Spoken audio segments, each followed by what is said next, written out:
পরিস্থিতি খুব ভালো আসছে। সহিংসতা বা কোনো অসুবিধা হয়েছে কিনা এ পর্যন্ত?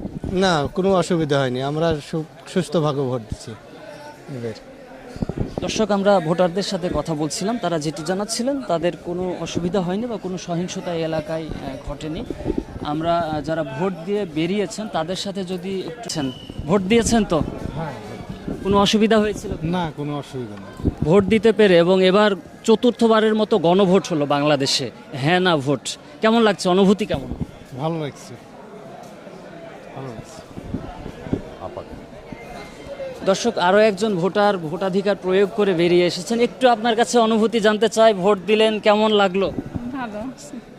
কোনো ধরনের কেউ ভয়ভীতি দেখিয়েছিল কিনা, কোনো অসুবিধা হয়েছিল? না না, কোনো সমস্যা নাই। দর্শক, ভোটাররা যেটি বলছেন যে কোনো অসুবিধা হয়নি এবং তারা বেশ আনন্দিত, উচ্ছ্বসিত। আপনার লাইনে ভোটার থাকেন এবং 4:30টার সময় পেরিয়েও যায়, তারপরও তাদের ভোট নেওয়া হবে।